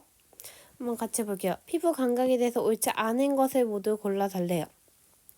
우리 감각점은 우리 온몸에 고르게 분포한다 아니라 했죠. 어느 한 곳에 많고 어느 한 곳에는 없고 한다 했어요. 일반적으로 온점의 수가 통점보다 많다? 아니죠. 우리 아픈 걸 더 민감하게 느껴요. 온점이 제일 적은 애, 통점은 제일 많은 애예요. 앞점에서는 누르는 압력을 자극으로 받아들인다. 맞죠? 압력을 느끼는 곳이 앞점. 3번이 맞는 것이 되겠네요. 알맞지 않은 것 2개 고르는 거네요. 1번, 2번이 알맞지 않은 것, 3번 맞는 것. 감각점에서 받아들인 자극은 감각신경을 타고 우리 뇌로 간다. 맞는 경로를 알려주고 있네요. 특정 감각점이 많은 부위는 그 감각점을 받아들인 자극에 더 예민하다. 맞다 했죠. 그래서 우리 온몸에는 전체적으로 통점이 많기 때문에 우리가 통증에 예민하다고 했어요. 우리가 이런 피부 감각점의 분포를 어떻게 조사할 수 있냐면 우리 이렇게 하드보드지에 이쑤시개를 2개씩 둘 거예요. 근데 얘는 2mm, 얘는 4mm, 얘는 6mm, 얘는 8mm씩 둘 거예요. 이렇게 하면 우리가 어떻게 할 수 있냐면 이렇게 한번 손이라고 해볼게요. 그러면은 우리 얘는 뭐예요? 찌르는 거니까 통점 또는 앞점이라고 할 수 있겠네요. 통점 또는 앞점이 분포한 그 간격을 우리가 알 수 있고 그럼 얘네들이 많이 분포한 것은 어떻게 되어 있어요? 많이 분포하면은 얘네들이 밀집해서 이렇게 있겠죠. 근데 얘가 많이 분포하지 않아요. 적게 분포했어요. 그럼 이렇게 떨어져 있겠죠. 그거에 따라서 그러면은 쌤이 2mm부터 한 번씩 찔러볼 거예요. 그러면은 여기 2mm 간격으로 이렇게 이쑤시개를 찔렀어요. 여기 말고 이런 식으로 찔렀어요. 그러면 감각점은 몇 개예요? 감각점은 1개죠. 그럼 이때 우리가 이쑤시개가 1개라고 느끼게 될 거예요. 그러면 3mm일 때도 안 닿네요. 손등은 어디냐 봤더니 손등은 8mm일 때 느끼네요. 3mm일 때도 안 느끼고 6mm일 때도 안 느끼고 8mm일 때 이렇게 느낀대요. 그러면 8mm일 때 딱 이제 2개다라는 것을 느낀다는 거죠. 그 말은 감각점 2개의 거리가 최소 8mm라는 거예요. 그만큼 멀리 떨어져 있다는 거. 손가락 끝은 그러면은 얘는 반대로 2개가 느껴지는 최소 거리가 2mm니까 2mm만큼 얘네들이 떨어져 있다는 거예요. 2mm만큼 떨어져 있으니까 나타내보면 이렇게 밀집되어 있고 얘는 8mm니까 이렇게 적게 분포가 되어 있죠. 좀 퍼져서. 그리고 요거를 통해 가지고 그래서 최소 거리가 짧을수록 감각점이 분포하고 있는 요 거리가 짧기 때문에 많이 존재한다. 손가락 끝에는 우리 요 감각점이 좀 많이 있다. 그래서 예민한 부위이고 그래서 손등은 반대로 둔감한 부위다라는 것을 알 수 있을 거예요. 요 실험도 문제에 나오거든요. 그래서 요 실험이 의미하는 게 뭔지를 잘 해석을 할 줄 알아야 돼요.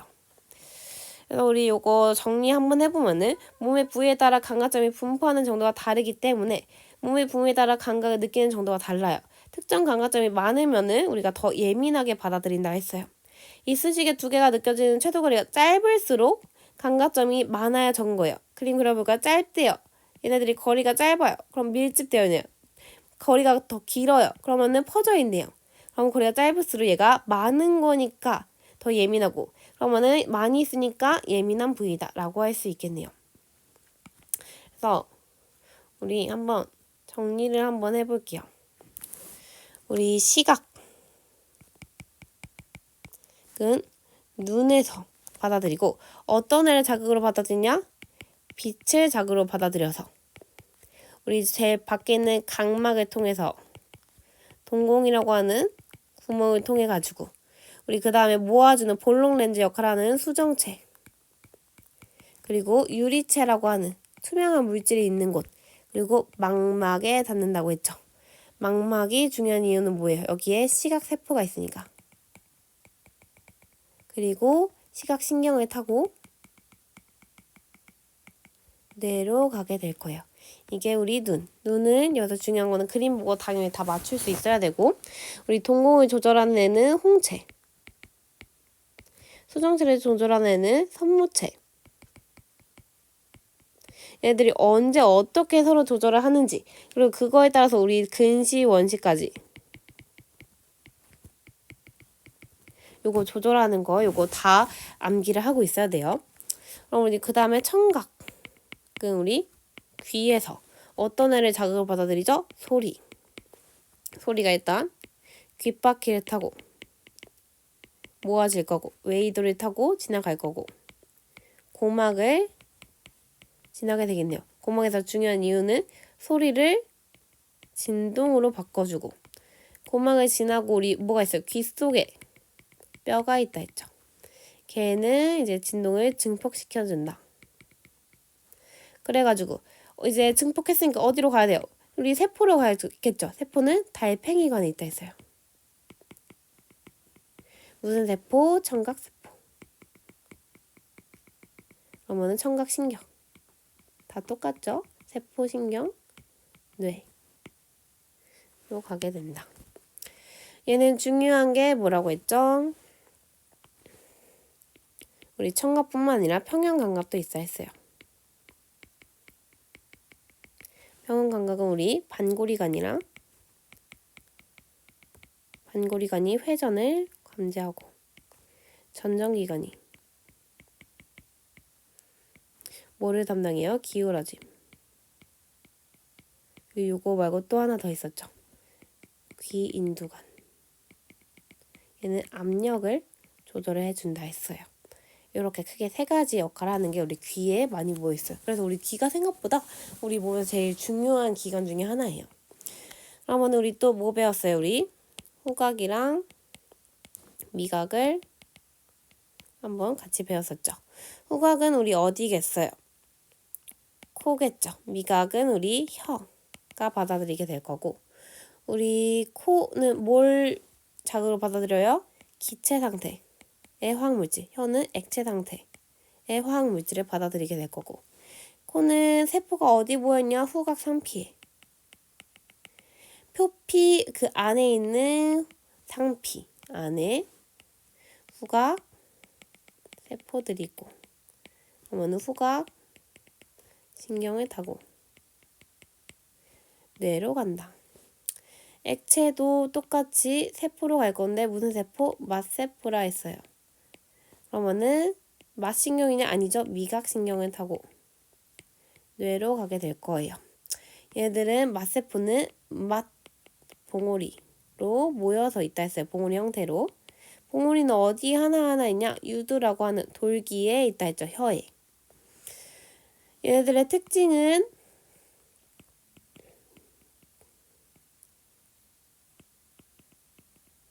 코는 제일 예민해요. 제일 예민하다는 말은 그래서 우리 코에다 쓰여야지 맞는 말이에요. 제일 예민함. 그래서 쉽게 피로해짐. 우리가 한 냄새를 오래 맡고 있으면은 우리가 잘 느끼지 못하고, 새로운 자극에는 다시 또 요 냄새다라고 인지를 한다라고 했었죠. 혀는 5가지 맛. 뭐예요? 단맛, 짠맛, 신맛, 감칠맛,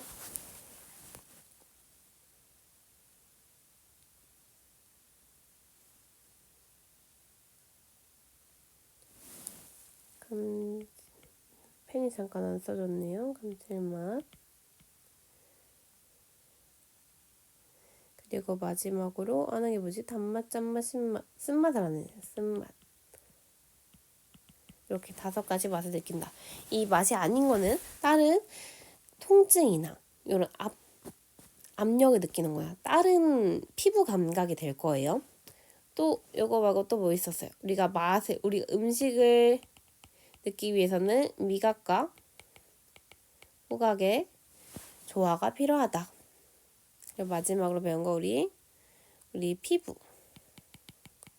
피부에서의 자극을 받아들이는 것들을 우리가 감각점이라고 한다 했죠. 감각점은 세포라고 했어요. 그럼 얘네들은 어디 존재해요? 세포니까 얘도 똑같이 상피에 있을 거예요. 그래서 우리 감각신경을 타고 뇌로 가게 된다. 라는 요 구조도 똑같고, 네, 중요한 게 요 감각점이 5가지가 있었죠. 통점이 제일 많고, 앞점, 그리고 촉점, 그리고 냉점이랑 온점 중에서는 냉점, 그리고 온점이 제일 적다. 얘네들이 온몸에 고르게 분포하지 않는다고 했어요. 우리가 요 5가지 기관에 대해서 쭉 한번 봤고, 우리 이렇게 어떤 애를 자극으로 받아들이는지, 얘는 자극으로 받아들이는 거는 요 점마다 다르죠. 통증인지, 압력인지, 촉각인지, 차가운 건지, 따뜻한 건지. 그리고 세포가 어디 존재하는지도 알고 있어야 된다 했어요. 시각세포는 망막, 청각세포는 달팽이관, 우리 후각세포는 후각상피, 맛세포는 맛봉우리, 우리 피부에 있는 감각점들은 우리 피부 상피에 존재를 하게 된다. 요런, 그리고 요 단원마다 중요한 것들 정리했죠. 얘네는 특징이 중요하고, 얘네들은 요 개수 비교하는 게 중요하다. 얘네들의 특징 다 알아오고, 그림 봤을 때 딱 어느 위치인지, 어느 구조인지, 무슨 기능을 하는지, 얘네들의 경로는 어떻게 되는지, 요것들을 우리가 암기하고 이해하는 게 중요해요. 눈이 그리고 가장 많죠? 눈이 좀 많아서 제일 멀리 하게 되겠지만 눈이 제일 많이 나와요. 우리 시험에서도 눈이 제일 많이 나와요. 다른 것들은 뭐 한 문제 나올까 말까 하는데 여기서 막 3-4문제 나오는 학교도 있거든요. 눈이 제일 중요하니까 눈 무조건 잘 암기해가지고 우리 다음 주에 테스트 보는 걸로 하고, 우리 요 교재 뒤에 보면은 PDF 보면 뒤에 쭉 문제들이 있을 거예요. 그거 풀어오기. 그거 문제 풀어오기 많진 않으니까 그거 풀고, 다음 주에는 근데 이거 문제 푸는 것보다 암기하는 게 더 우선순위 돼야 돼요. 암기를 하고 문제를 풀어야 돼요. 암기 안 하면 어차피 문제 못 풀어요. 암기하고 문제 풀고, 저희는 다음 주에 복습 간단하게 하고 테스트 보고 그리고 새로운 진도 나가도록 할게요. 지금까지 수업 듣느라 수고하셨어요.